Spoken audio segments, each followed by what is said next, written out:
Grand Dialogue. Sigika Foba. Edouani wa Makaran. Le Grand Dialogue, l'émission de débat du Studio Tamani sur votre radio. Chennibiru. Halud Mauni. Chennibiru. Sigika Foba. Le Grand Dialogue. Le Grand Dialogue. Nous sommes donc vendredi. Vendredi, c'est le forum de la presse. Madame, Messieurs, bonsoir et merci de nous recevoir chez vous. Aujourd'hui, le Grand Dialogue, c'est une série de thématiques que nous allons débattre. Donc, nous sommes le 8 janvier 2016. Bienvenue. Et nos invités sont Yaya Tandina, il intervient depuis Tombouctou, il est à l'ORTM, agence ORTM donc à Tombouctou, Moussa Magassa du journal du Mali.com, Amimbe Sissé de la radio RFM et Amadengue et Sagara du journal Soloni. Moi je suis Famoussa Sidibé, Sedumbo est à la technique. Alors, nous allons donc commencer cette émission avec ce regroupement de thèmes, la réconciliation, l'insécurité à Tombouctou et Barkhane qui donc voit son chef rentrer car il est en fin de mission. Tout d'abord, nous allons commencer avec le processus de réouverture des classes dans le nord du pays. Cette réouverture est donc annoncée pour plusieurs écoles. Alors, pour rappel, à la fin de l'année scolaire 2014-2015, le nombre d'écoles fermées dépassait les 450. Alors, nous allons voir avec vous, peut-être Amandengue et Sagara, puisque Ami Bessissé est à la mauvaise place aujourd'hui. Nous allons donc commencer avec vous. Qu'est-ce que vous pensez de ce processus de réouverture des classes après donc plus de 3 mois de démarrage? Merci Famoussa. Je pense que c'est une bonne chose. On ne peut que souhaiter cela. Vous l'avez dit, depuis un certain temps, les classes étaient fermées.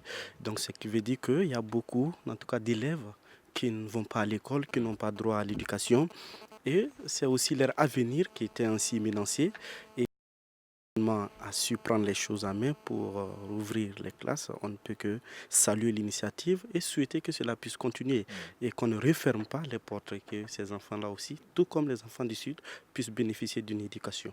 Alors, juste une parenthèse, c'est donc le premier forum de la presse de 2016. Tout ne veut de bonheur pour la presse malienne de façon générale. Donc, avec vous, Moussa Magassa du journal du Mali.com, qu'est-ce que vous pensez de ce processus de réouverture des classes dans les zones de tension? Voilà, bonsoir. Et donc, comme vous l'avez dit, moi aussi, je profite de présenter mes vœux les meilleurs, 2016 à tout le monde. Et comme il a dit M. Sagara tout à l'heure, c'est un ouf de soulagement pour la population de Tombouctou en général, mais pour les enfants en particulier, qui étaient privés de leurs droit à l'éducation pendant un bon bout de temps. Et donc, le fait de reprendre déjà les cours, c'est salutaire.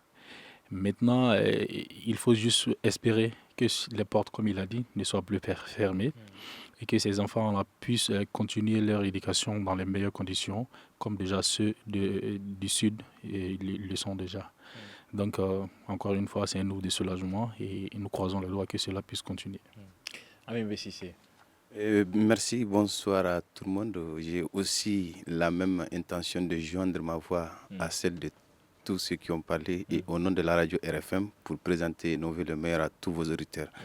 Et c'est la même chose, c'est ce que je pense aussi, le fait que les classes vont bientôt reprendre au nord, c'est bien, mais que les classes soient refermées, c'est un bémol que je mettrais. Cela ne dépendrait pas des élèves, ça ne dépendra pas des enseignants. Ce sera maintenant aux autorités de prendre des mesures idoines pour que si les choses reprennent, qu'elles ne s'arrêtent. Donc c'est un aspect et cela dépendra de la sécurité et de la réconciliation dont on va parler bientôt. D'accord. Alors, nous avons Yaya Tandina qui intervient depuis Tombouctou. Vous êtes à ORTM Tombouctou. Bonjour Yaya. Bonjour. Merci pour votre disponibilité à cette émission. Alors, nous allons voir avec vous, j'espère que vous avez entendu cette première question, c'est sur le processus de réouverture des classes dans le Nord. Vous qui êtes donc à Tombouctou, dites-nous comment est-ce que ça se passe, comment est-ce que ça se déroule? Bon, à Tombouctou aussi, ça se passe très bien. Et pour illustration, cet après-midi même, une école d'Acharan de la commune Alafia, qui est fermée depuis 2012, vient d'ouvrir ses portes et a bénéficié de mobilier scolaire de la part du HCR. Donc, ceci étant parce que les enfants étaient dans les camps de réfugiés. Là-bas, à Charente, toute la population était dans ces camps de réfugiés. Alors, les populations sont retournées et voici que les écoles seront ouvertes. Mais ce qu'il y a, ce que nous déplorons, c'est qu'à Ber et à Salam, jusque-là, il y a certaines écoles qui, jusqu'à présent, ne sont pas ouvertes et qui continuent à être déplorées par les populations qui veulent voir tous les enfants, noirs comme blancs, aller à l'école. Alors, juste ce rajout, hein, hier, l'émission était consacrée justement à cette question de réouverture, avant-hier, à la question de réouverture des classes. Donc, dans le nord, les classes qui étaient fermées depuis 4 ans déjà. Alors, nous avons eu Amberi Agrissa au téléphone, il répondait au nom de la SEMA qui est donc favorable à la réouverture donc, des écoles dans les différentes zones donc, dont elle a donc le contrôle. Alors, Yaya, nous allons passer au deuxième thème de cette émission avec une actualité plus factuelle. Cette ressortissante suisse qui a été enlevée à Tombouctou. Qu'est-ce que vous pouvez nous dire de cette nouvelle? Voilà, donc c'est que c'était vers 3h, 3h30 du matin et quand 4 véhicules étaient venus prédisposés donc tout autour du domicile de la bonne dame qui est d'origine, qui est une Suissesse d'origine. Alors Béatrice c'est son nom. Et donc à 3h30, je disais que 4 véhicules, parce que c'est que les témoins ont rapporté et c'était la remarque aussi au niveau des autorités sécuritaires. Donc un premier véhicule est venu se coincer devant la porte et qui a défoncé la porte, qui est entré. Et les éléments du monde sont rentrés et puis on fait sortir la dame qui criait, mais il n'y avait aucun secours. Et les voisins voilà, étaient là, avec la peur, ne pouvaient rien faire. Finalement, on voyait les véhicules s'acheminer vers le nord. Alors, pour une précision, Yaya, où est-ce que son domicile est situé par rapport au centre-ville de Tombouctou? Voilà, c'est encore le côté nord de Tombouctou, parce que pour vous dire, Abaradiou, c'est l'un des plus grands quartiers de Tombouctou, où il y a une forte concentration des populations noires et blanches. Et ceci étant, Abaradiou aussi est un quartier qui est ouvert presque du côté de la sortie de Gundam, ensuite de l'autre côté de Dagouni, vers le nord encore. Ce qui fait que tout ce qui se passe à Tombouctou comme danger se passe dans ce quartier. C'est un quartier incontournable pour les populations parce que tout le monde a ses parents là-bas, on ne peut pas s'en passer de ce quartier. Mais ce quartier commence à être un danger et c'est bien Abaradiou qui est connu de tous. Alors, était-elle éloignée des autres occidentaux qui sont à Tombouctou? Comment est-ce qu'elle vivait? Bon, Béatrice, d'abord, c'est une particularité et parce que ce n'était pas sa première résidence. Elle a été enlevée une première fois, réenlevée encore ce matin. Et pour vous dire que de retour 6 mois après, parce que c'est en juin qu'elle est revenue à Tombouctou, après la libération de la ville. Et quand je l'ai demandé, j'ai dit, Béatrice, Tombouctou n'est pas bien installé, comment vous retournez? Mais elle me répond, Tombouctou c'est ma patrie, et Tombouctou c'est ma deuxième patrie, je l'aime. Et puis voilà, ce que le bon Dieu me réserve, c'est ainsi. Parce que d'abord c'est une religieuse extrémiste aussi, qui n'a jamais accepté les débats de religion. Et pour elle, c'est sa religion et tout simplement sa religion, rien que sa religion. Merci beaucoup, Yaya Tandina. Restez avec nous pour la suite de cette émission. Alors, Amin Bessissé, on pensait que le scénario des rapts était derrière nous, mais voilà que cela surgit aujourd'hui en plein cœur de Tombouctou. Malheureusement, c'est une dame que je connais très bien, parce que je suis aussi de Tombouctou, mais ce n'est pas étonnant, de mon point de vue, ce n'est pas étonnant parce que la sécurité n'est pas encore au rendez-vous, pas à Bamako, encore moins dans cette région de Tombouctou où tout le monde le dit, c'est l'une des régions les plus instables aujourd'hui par rapport même au nord. Ce rapt, on se demande, même si aujourd'hui on enlève cette dame, de quel côté ces gens-là auraient pu partir? Parce qu'on se dit que quand même il doit y avoir l'armée, il doit y avoir Barkhane et puis ces différents démembrements à gauche et à droite. Donc c'est difficile qu'ils puissent vraiment disparaître dans la nature comme ça. À partir du moment où l'alerte est donnée, je crois que comment on appelle ça, cette réaction n'était pas au rendez-vous. Sinon, Barkhane et puis l'armée malienne doivent aujourd'hui pouvoir pister ces quelques véhicules dont on est en train de parler dans un désert où c'est difficile de pouvoir se cacher. En réalité, si elle a été enlevée, je dirais que c'est peut-être les gens d'IAD, parce que c'est eux qui aujourd'hui tenteront toujours de monnayer peut-être cette dame. Et comme on l'a dit, elle a déjà compris que la religion, ça peut souvent être, comment on appelle ça, la cause de sa reddition. Alors, juste avant de passer la parole aux deux autres invités qui sont ici, je me tourne vers vous, Yaya Tandina. Comment est-ce qu'il est possible aujourd'hui que 4 véhicules puissent s'introduire dans la ville de Tombouctou et extraire une personne de la sorte? Bon, c'est étonnant. Mais je me demandais si les 4 véhicules étaient rentrés hier soir. Mais il y avait une alerte quand même en début de soirée quand on nous disait que 2 véhicules ont quitté en direction de Berre et qui s'attendaient qui voulaient du moins attaquer Tombouctou. Alors j'avais déjà compris que 2 véhicules ne peuvent pas attaquer une ville, mais en tout cas il y avait des intentions. Ceci étant, je crois que des dispositions sécuritaires ont été prises, peut-être que les checkpoints ont été renforcés, mais on a oublié qu'il peut se passer autre chose. Ceci étant, vous savez que c'est des grands stratèges aussi, ils peuvent mais tout simplement commettre des éléments au niveau de la ville qui vont essayer de faire le travail. Ensuite, d'autres les achemineront autrement. Ça, c'est des possibilités. Donc, une sorte de relais. Voilà, exactement. Il doit avoir une petite connexion, ce qui a facilité le travail. Et il n'y a eu aucun tir de feu, en tout cas selon les voisins. Il n'y a eu aucun tir de feu et personne ne les a vus aussi avec des armes. C'est des grands stratèges. Voilà. Alors, Moussa Magassa, une réaction? C'est certes une surprise, c'est une surprise que cela puisse arriver, mais il faut le dire, c'est scandaleux, franchement, qu'elle puisse être enlevée encore une deuxième fois de la sorte.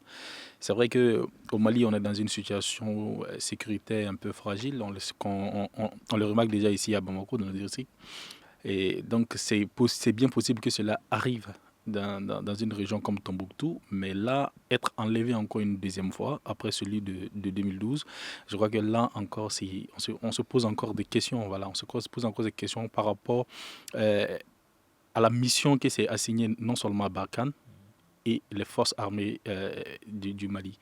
Donc, quelle que soit la stratégie appliquée par ces djihadistes-là pour pouvoir aller extraire cette dame, mais cela met en cause la défaillance encore de la sécurité dans cette partie du Mali. Voilà.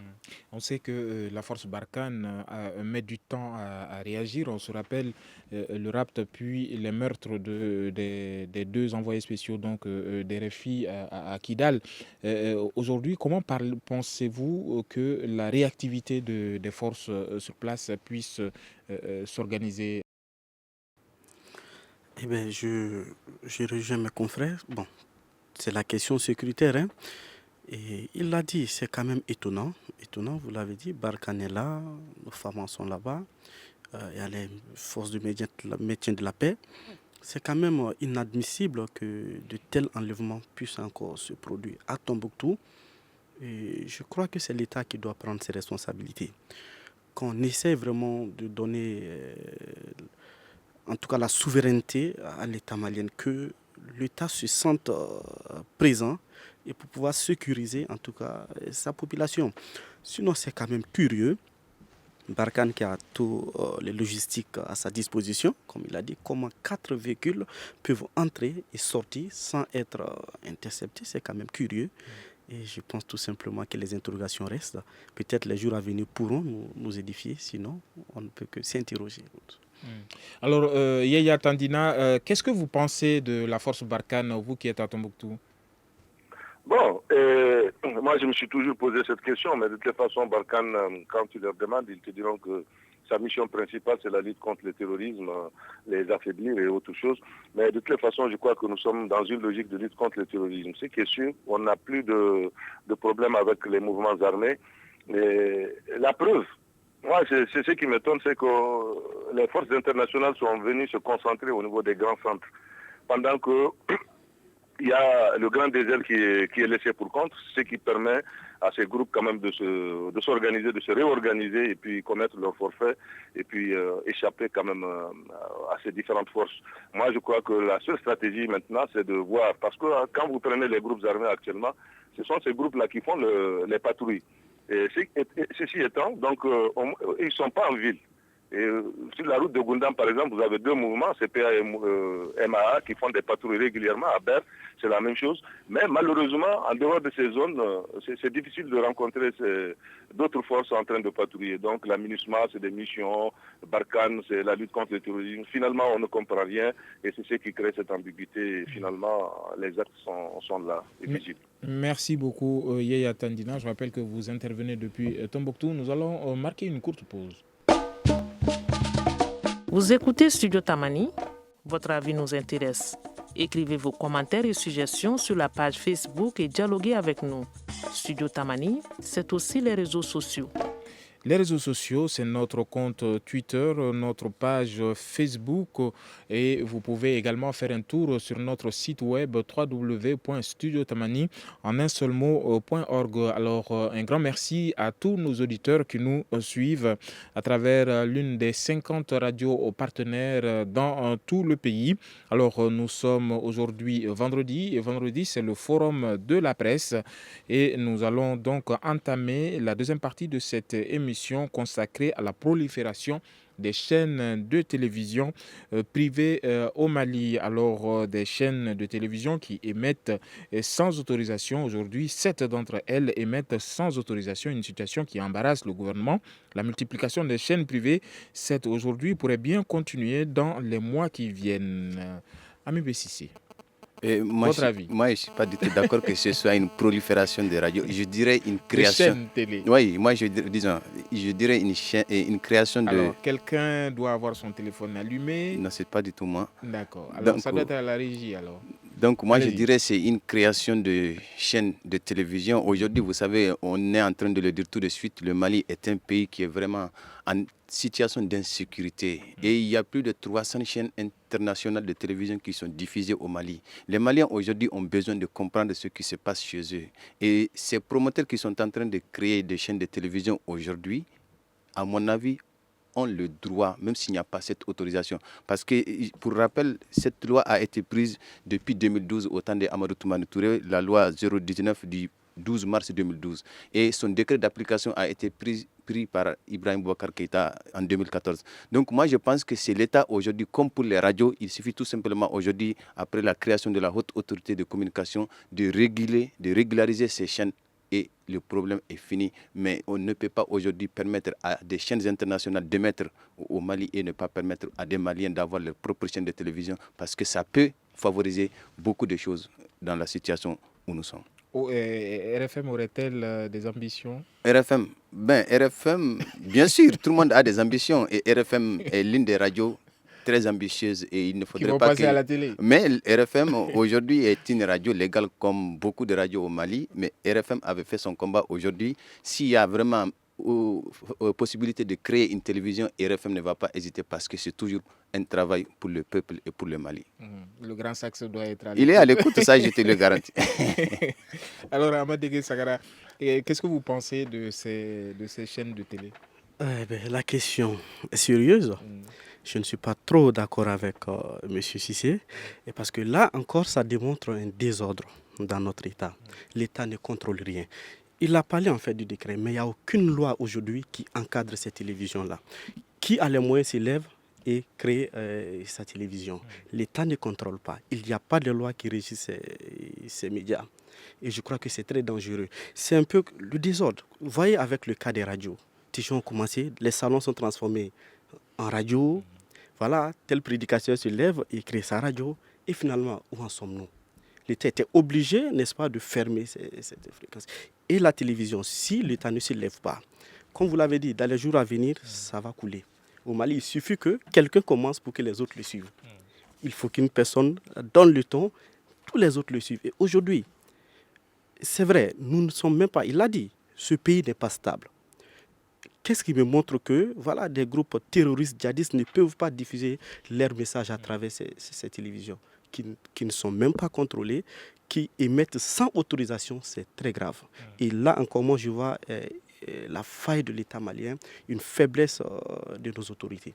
D'accord. Alors, Moussa Magassa du journal du Mali.com, qu'est-ce que vous pensez de la Ah, le mot doit être tabou. Ami Bessissé m'interdit de dire prolifération. Création. Mais moi, je crois que prolifération a sa place ici. Hein. Franchement, et c'est savez, 2 contre 1 aujourd'hui. Il n'y a pas de problème. Vous savez, au Mali, on a... Et le fait est que les textes, ce n'est pas ce qu'il manque généralement. C'est l'écart qu'il existe entre les textes et les vide applications. Juridique qu'il y a. Et c'est ça, en fait. Et c'est très, très dangereux lorsque l'État ne s'assume pas. On a l'impression qu'il n'y a pas de suivi, il n'y a pas de rigueur.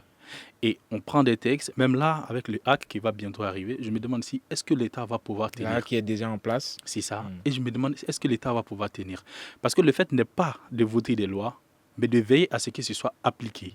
Et généralement, c'est ça qui est encore un problème dans notre pays. 300 chaînes, vous l'avez dit, émettent. Il y a beaucoup qui émettent sans autorisation, de façon illégale. Et en ce moment, moi, je ne pense pas qu'on parle de droit à ces personnes-là. Un pays, ça se construit sur des dispositions légales. Et si ces dispositions légales-là qui régissent la société, c'est celles-là qui permettent le développement socio-économique de ce pays-là. Et au Mali, on est encore loin, du compte, notamment dans le cadre des médias. Et on espère que le hack fera ce qu'il doit faire et sans tenir compte des appréciations, sinon des préférences et autres. Parce que là encore, c'est encore un mal de notre société. D'accord. Ami Bessissé a beaucoup de choses à dire, mais je vais voir d'abord du côté de Tombouctou ce que Yaya Tandina a à nous dire. Alors, Yaya Tandina, est-ce que l'époque, la formule de la délocalisation de l'ORTM téléproximité, dont vous êtes un acteur phare, pourrait laisser la place à des initiatives de création de télé à Tombouctou? Oui, donc en écoutant les uns et les autres, moi je crois que souvent on ne prend pas compte du souci de ces téléspectateurs qui aspirent beaucoup voir beaucoup de chaînes émerger au niveau du Mali. Mais d'accord, moi je suis avec le concept qu'on passe par la légalité et pour pouvoir ouvrir ces chaînes ou créer sa chaîne. Mais sachez que tout simplement, la seule chaîne ORTM, c'est vrai, même au niveau de Tombouctou, beaucoup d'auditeurs se plaignent de ce qui se passe. On préfère voir souvent les activités de Tombouctou, voir les manifestations de Tombouctou, l'actualité de la région.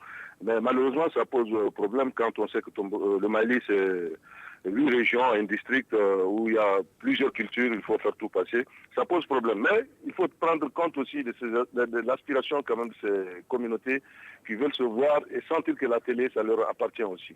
Ça, c'est un problème. Donc, pour moi, le fait que l'ORTM s'est installé dans les régions, c'était la bienvenue.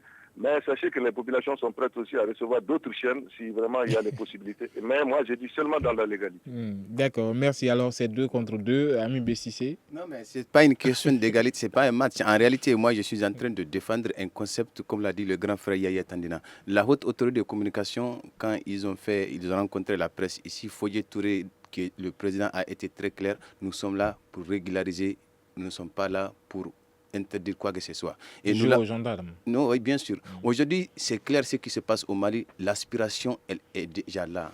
On a envie de regarder, comme l'a dit le grand frère, autre chose qui n'est pas ça. Je ne vais pas citer de chaînes de télévision ici, mais quand on regarde, il y a des chaînes internationales au Mali qu'on ne peut pas arrêter. On ne peut pas les suspendre. Pourtant, ils n'ont aucune autorisation d'émettre à partir du Mali. Donc le problème, c'est quoi? On a dit que la HAC aura comme mission de... Comprenons-nous bien, comment est-ce que ces chaînes-là diffusent? Mais c'est par satellite. Le câble. C'est par satellite quand même. Ces chaînes émettent. Donc vous parlez des chaînes gratuites qu'on reçoit par satellite. Les chaînes, c'est pas gratuit. Ces chaînes peuvent créer des problèmes au Mali. Il y a des chaînes, même ces chaînes privées dont on parle, il y en a qui émettent par satellite. Même ici au Mali, on est en train de parler, je ne vais pas citer pour faire de la publicité à qui que ce soit. Donc le concept, c'est quoi? C'est ce que j'ai dit. La haute autorité de communication a pour droit de régulariser. C'est tout. Il faut qu'on régularise ces chaînes qui sont... Parce que les gens, quand même, ils ont investi des millions et des milliards pour qu'ils puissent avoir cette chaîne. Et les Maliens ne sont pas contre ça. Aujourd'hui, les gens regardent certaines chaînes mieux, ou disons plus que l'ORTM.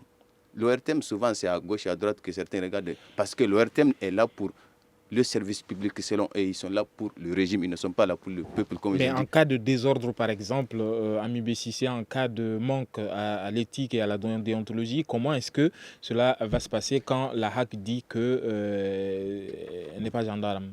La HAC n'est pas gendarme, c'est la HAC qui le dit. Et moi, je suis sûr et certain que ces chaînes qui sont là aujourd'hui, ils ont des cahiers de charges. Il suffit tout simplement qu'on les mette dans la légalité. Le problème, ce n'est pas ça. C'est des gens aussi qui aiment le pays. C'est des gens qui savent que le pays a besoin d'une certaine stabilité. Et ce qui va être diffusé, comme les radios, comme les journaux, ils font quand même attention. C'est des professionnels de la communication aujourd'hui qui sont en train de vouloir ouvrir des chaînes de télévision. Et surtout, ce qu'il faut comprendre dans cet aspect... Ce n'est pas que des professionnels. Non, c'est que vous pouvez ouvrir une télé, mais c'est des professionnels qui vont gérer comment. Donc, ce qu'il faut comprendre, on a vu combien d'autorités accorder des interviews à ces chaînes dites illégales, à ces chaînes qui ne sont pas dans la légalité. Donc, du coup, on les légalise. D'accord. Alors, il y a un fait qui est là. Nous avons réalisé un débat sur la question. Ce que les professionnels disaient, les acteurs disaient, c'était ces radios, ces télés peuvent émettre et la HAC ces télés auront 3 ans pour se mettre en règle. Qu'est-ce que vous pensez de cette question, Madengue? Eh bien, je soutiens toujours ma position, c'est encore du désordre. Donner 3 ans à une télévision pour se mettre en règle. Ça veut dire que la télévision peut faire n'importe quoi pendant 3 ans. Si les 3 ans ne sont pas arrivés, la HAC n'a pas le droit d'intervenir. Je le dis, c'est très important. Vous savez, prenez tout simplement l'éducation. N'importe qui se lève pour créer une école. Et aujourd'hui, où en sommes-nous? Et je pense que cette question mérite vraiment une réflexion sur dessus. On laisse qui veut créer une télévision sans les textes, sans des règles. En tout cas, ce n'est pas gagné. Et il faut que l'État prenne ses dispositions dès maintenant. C'est mal vu de laisser, par exemple, un Cissé entretenir sa télévision pendant 3 ans parce qu'il y a des éléments qui manquent, on vient lui demander de fermer. Vous imaginez ce que ça peut faire? Et qu'il soit 2, 3, 4, 5 dans cette situation, c'est le même désordre qu'on veut éviter qui va finalement s'installer. Donc une télé ayant déjà fidélisé des gens, voilà, difficile de fermer. De fermer, voilà. Alors, Moussa Magassa, journal du Mali.com. Moi, je reviens encore sur le rôle de l'État. En fait. Un État doit être ferme. Un État doit prendre ses responsabilités. Quand on vient sur le cas toujours de la prolifération, parce que moi j'utilise le thème parce que il y a vraiment une prolifération de télévisions privées, hein, franchement. Et là, il est inconcevable jusqu'à présent. Il est inconcevable que ces télévisions-là continuent d'émettre sans autorisation. Et là, quand vous dites tout à l'heure que la HAC n'est pas là en tant que police, mais c'est une formule implicite à mon avis, si je peux le qualifier ainsi. Parce que la régulation dont il s'agit implique non seulement le professionnalisme et la responsabilité dans le secteur des médias. Et pendant les délais de 3 ans dont il s'agit exactement, si une télévision ne répond pas à ces conditions-là, elle est obligée d'être interdite. Et c'est cela. Donc pour moi, c'est encore une sorte d'interdiction, mais seulement c'est une façon implicite pour ne pas encore alimenter les débats, mais qui, je crois, dans l'avenir, va être encore posé. Donc mieux vaut régler cette histoire une fois pour de bon, pendant qu'on y est, et ne pas permettre à ces gens-là de fidéliser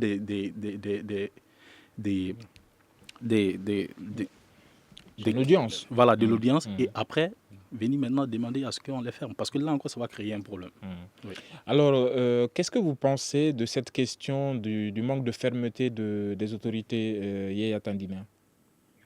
Bon, moi je crois que je ne mets pas la responsabilité, toute la responsabilité seulement sur le dos de l'État, mais quelque part aussi il faut voir l'URTEL, qui est un organe qui est le répondant de l'État. Qu'est-ce que l'URTEL aussi fait pour que ces radios-là soient...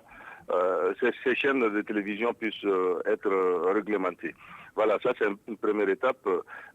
L'autre aspect, c'est que moi je voudrais que, comme à la création de ces radios aussi au début, on avait ces mêmes difficultés, mais on a pu professionnaliser certaines radios dans les régions en formant les animateurs, en formant les techniciens et autres. Je crois que dans un premier temps, il faudrait d'abord les initier, ensuite les faire acquérir ces notions sur la déontologie et l'éthique même, comme ça peut-être que ça pourrait aller, et l'État de suivre maintenant et voir comment est-ce que pourrait accepter ces chaînes émettre.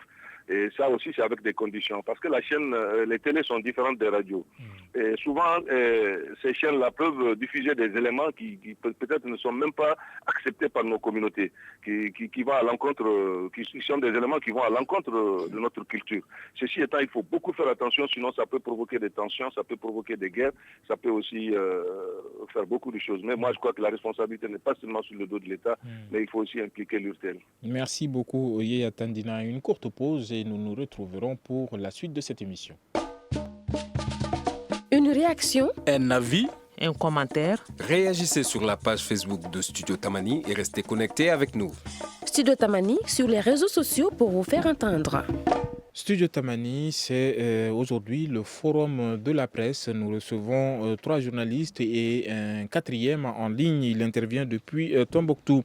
Nous allons passer à la dernière partie, au dernier sujet, l'immigration, avec l'expulsion, donc une nouvelle vague d'expulsion de Maliens du Gabon. Ils sont 186 au total à être arrivés à Bamako il y a quelques jours, donc qui ont transité par le Nigeria en bateau. Ces Maliens expulsés dénoncent les mauvais traitements de la part de la police gabonaise. Alors encore une fois, nous parlons d'expulsion. Nous allons au cours de ce thème évoquer également le bilan donc de l'immigration durant l'année 2015. Alors Amin Bessissé, comment est-ce que vous décortiquez cette vague d'expulsion, cette nouvelle vague d'expulsion de Maliens du Gabon? Moi, je vais être très dur, je vais être très sévère parce que pour moi, c'est honteux lorsque des pays d'Afrique, entre eux-mêmes, prennent de telles initiatives. On se demande souvent si ce qui est dit est vrai. Parce que quand on parle du Gabon et qu'on parle du Mali, les relations entre ces deux pays, certains nous disent, sont fraternel, mais le constat est amer. Moi, j'ai eu la chance même de voyager avec des expulsés qui ont pris le trajet Bénin-Bamako. Je les ai interviewés, je les ai beaucoup. Ils ont tous connu comme souffrance. Et récemment, le ministre Dr Abdraman Silla, lors de la journée internationale de migration, avait condamné cet aspect. Il dit qu'il ne peut pas comprendre que les Occidentaux puissent expulser des Noirs, des Africains. Mais que les pays africains, même entre eux, puissent le faire, c'est vraiment quelque chose que lui n'arrive pas à comprendre. Le constat, c'est très clair. Si les Gabonais expulsent des Maliens, que les Maliens expulsent des Gabonais, et là, on mettra des Maliens en irrégularité. Bien sûr, il y a des étrangers en irrégularité au Mali, mais c'est le Mali qui se dit une terre d'accueil, une terre d'hospitalité.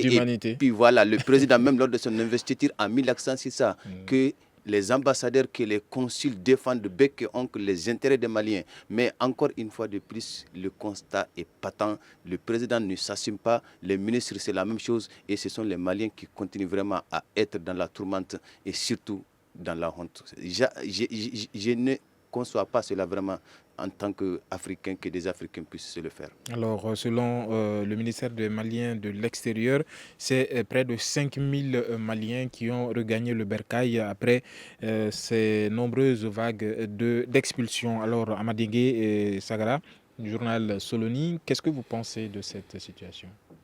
C'est regrettable ce qui arrive aux migrants maliens.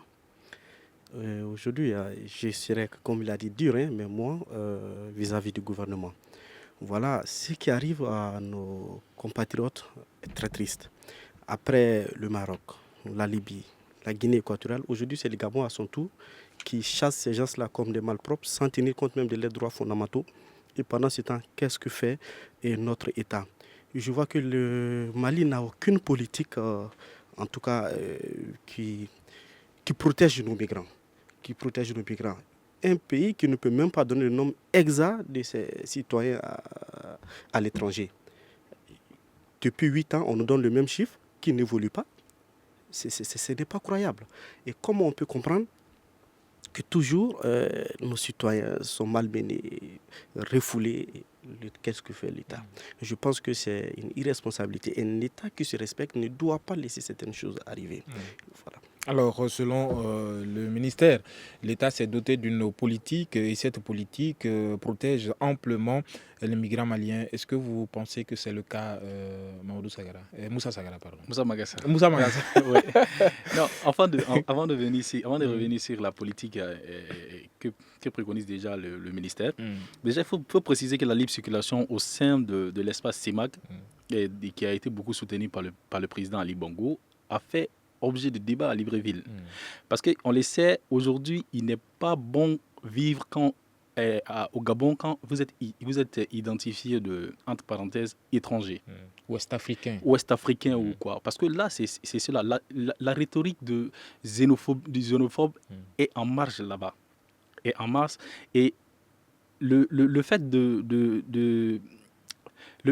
c'est-à-dire, ils se sentent tellement fiers d'eux-mêmes qu'ils ne veulent plus avoir affaire à un étranger. Je crois que le cas de l'ancien chef de cabinet de Omar Bongo illustre largement mes propos. Parce que celui-là qui occupait un poste était néo-gabonais et était attaqué chaque jour pratiquement sur les réseaux sociaux par des vidéos, sinon même des titres de journaux.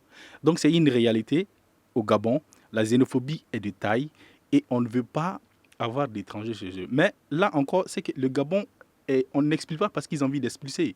Ils expulsent en disant que les gens ne sont pas en règle. Donc tous les Maliens qui sont venus, on dit que c'est des Maliens expulsés. C'est la parade, quoi. Voilà. Et en Côte d'Ivoire, il y a eu 26 qui ont été expulsés le 3 janvier. Au Sénégal, il y a eu plus, il y a eu 75 du 23 au 24 juin. Donc, je crois que c'est une politique qui est mise en vigueur au Gabon.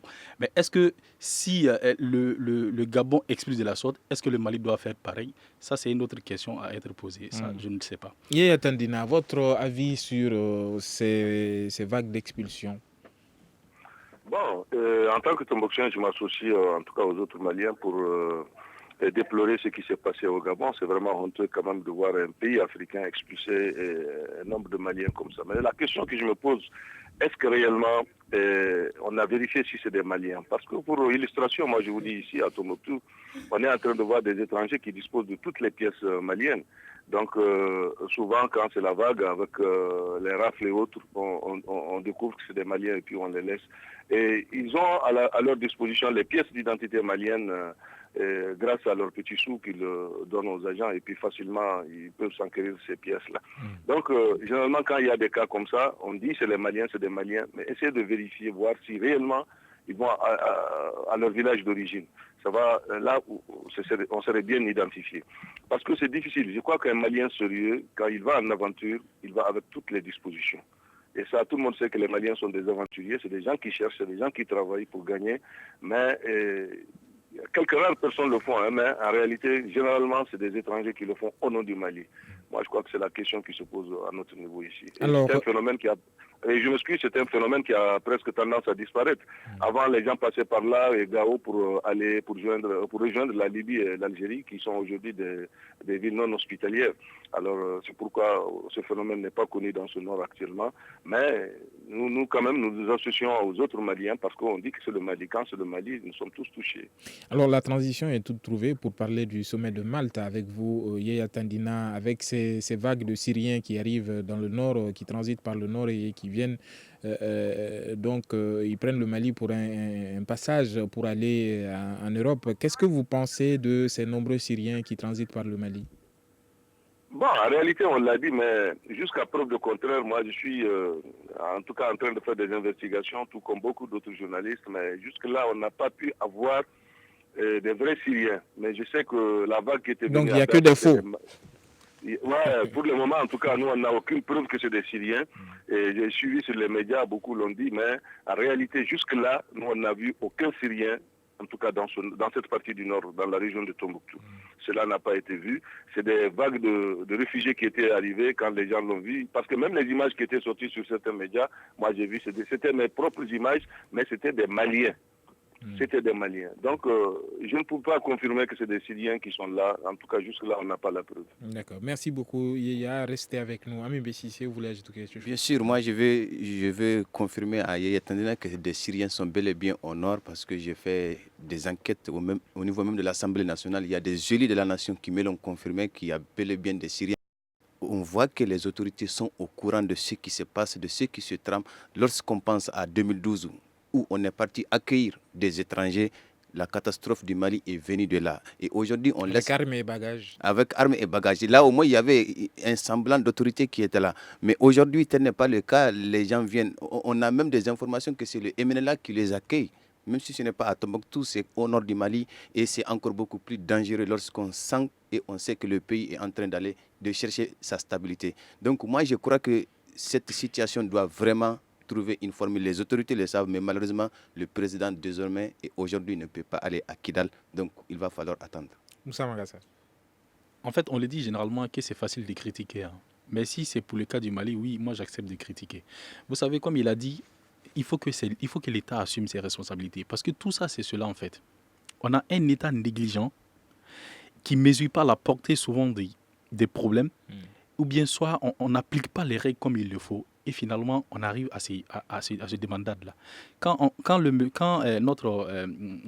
monsieur de Ayatandina de Tombouctou disait tout à l'heure qu'on ne sait pas exactement si c'est les Syriens, mais tout ça, c'est parce qu'il y a un laxisme. Il faut qu'on prenne le temps d'asseoir et des mesures intransigeantes qui peuvent permettre à ces gens-là, à ces personnes-là qui ont des mauvaises idées, sinon de mauvaises intentions, de les mettre en pratique. Et c'est cela. Donc l'État doit s'assumer, l'État doit prendre ses responsabilités et il est temps que les choses changent au Mali. Alors, concernant ces Syriens qui arrivent au Mali, à Madengue, Sagara, Soloni. Je ne peux qu'appuyer à ce que les confrères ont dit. L'État doit prendre tout simplement ses responsabilités. À l'heure où nous sommes, il n'y a pas lieu de douter sur la nationalité de ces personnes-là. Soit on démontre clairement qu'ils ne sont pas des Syriens, ou ce sont des Syriens. Donc, comme il l'a dit, je vois que c'est négligence. Et je rebondis sur cette question. Une fois, j'ai l'habitude de le dire ici. La sécurité de notre pays en dépend. Il l'a dit, beaucoup se donnent les pièces d'identité maliennes. Il faut que l'État, vraiment, essaie de trouver une solution à cela. Comment des gens qui ne sont pas des Maliens, résidant au Gabon, peuvent se promener avec des cartes d'identité nationale malienne? Vous voyez, donc, tant que l'État ne va pas s'assumer, je crois que l'insécurité va toujours régner au Mali. Aujourd'hui, n'importe qui peut s'acheter une carte d'identité nationale, malheureusement. Un passeport malien, n'importe qui peut se l'acheter. Donc, il faut vraiment plus de rigueur, en tout cas, pour nos autorités. Pour que...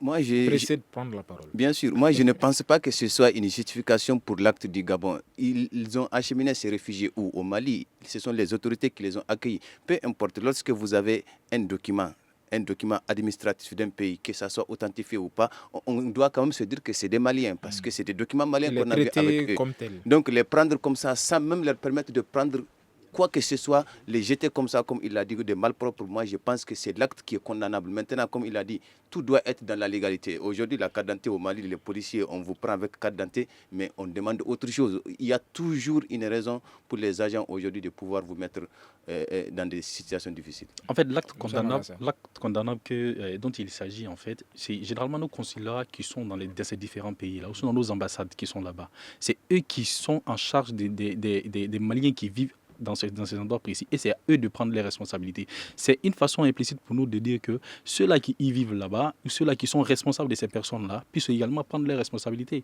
et faire de telle sorte que ces personnes-là puissent vivre déjà dans des conditions qui sont préétablies dans ces pays-là et pouvoir vivre de façon idoine. C'est cela en fait. Alors, nous sommes pratiquement à la fin de cette émission. Quelques secondes seulement. Je me dirige vers Yaya Tandina. Yaya Tandina, nous avons donc évoqué cette situation d'enlèvement, du rapt de la ressortissante suisse à Tombouctou.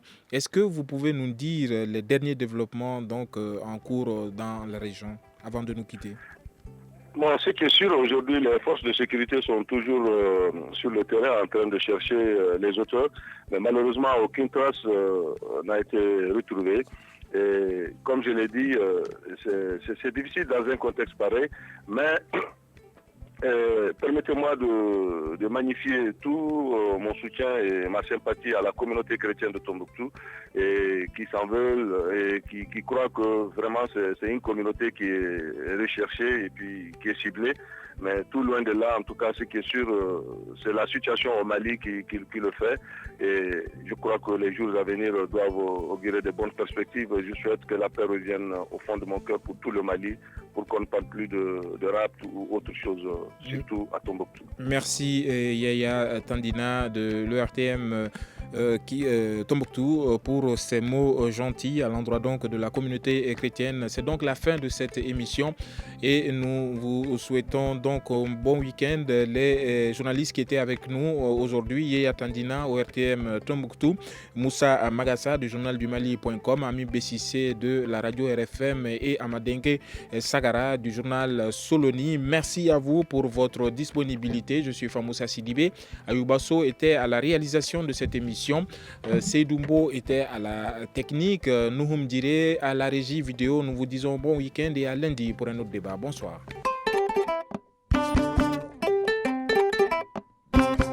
Le grand dialogue. Sigeka Foba.